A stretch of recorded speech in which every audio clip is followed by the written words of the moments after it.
আজকে 1.5 বছর পর্যন্ত আমরা আন্দোলন সংগ্রাম করে যাচ্ছি শান্তিপূর্ণভাবে। বা আমরা বারংবারে আমরা এখানে স্মারকলিপি দিচ্ছি, কোনো কাজের কাজ কিছু হচ্ছে না। আমরা চাই ব্যাংক লুটকারীদের যথাযথ বিচার করা হোক এবং আমাদের সুরক্ষা করা হোক, আমাদের হেয়ার কাট বাতিল করা হোক, এটাই চাই। লেনদেন স্বাভাবিক চাই।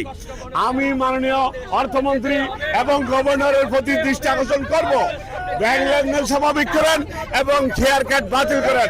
আমাদের সম্মিলিত ব্যাংক 6 মাসের মধ্যে দাঁড়ায় আমরাই করে দিব। আমরা অনেক দিন ধরে আন্দোলন করছি, প্রায় আমরা গণমাধ্যমের মাধ্যমে বলতেছি আমরা এখনো পর্যন্ত কোনো সুব্যবস্থা আমাদের জন্য দেখি নাই। আসন্ন বাজেটে আমাদেরকে নিয়ে পরিষ্কারভাবে কোনো ব্যবস্থা রাখা হয় নাই। আমরা সরকারকে বলতে চাই, আপনি চাইলে যে কোনো মুহূর্তে এই ব্যাংকগুলোকে স্বাভাবিক করতে পারেন। আপনি চাইলে বিভিন্ন সরকারি বিলের মাধ্যমে এই ব্যাংকগুলোকে দাঁড়াতে পারেন। আপনি চাইলে এই মনসুরের কালো আইনকে বাতিল করে এই ব্যাংকগুলোকে দাঁড়ানোর জন্য সহায়তা করতে পারেন। আমরা সরকারকে বলতে চাই, সরকার বাস্তব চিত্র সম্পূর্ণ ভিন্ন। আমরা রেগুলেশন অনুযায়ী কোনো টাকা পাচ্ছি না।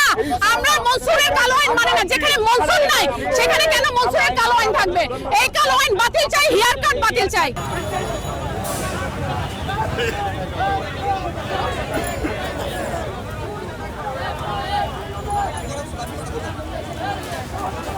দাফনের কামনা করেছি, এর অর্থ হচ্ছে আমরা জিন্দা লাশ। আমরা বেঁচে থেকেও জিন্দা লাশ। আমাদের দাফনের কাগজপত্র হচ্ছে আমাদের জীবনের শেষ সম্বলটুকু ব্যাংকে। এখন আমাদের টাকাকে আমরা আমাদের টাকা বলতে পারতেছি না, আমাদের প্রয়োজনের টাকা আমরা নিতে পারতেছি না। উল্টো আমাদেরকে সাবেক গভর্নর মনসুর সাহেব আমাদের প্রাপ্য টাকার উপর হেয়ার কাট দিয়েছেন, যার জন্য আমরা টাকা তুলতে পারছি না। তো আমি মাননীয় অর্থমন্ত্রী এবং গভর্নর সাহেবকে বলবো, আমরা বাংলাদেশ ব্যাংকের সামনে এসেছি আঞ্চলিক কার্যালয়ে। আমরা অনেকদিন ধরে আজকে ভুক্তভোগী, আমাদের এই প্রাণের দাবিটা মেনে নেওয়ার জন্য আমরা আহ্বান করছি।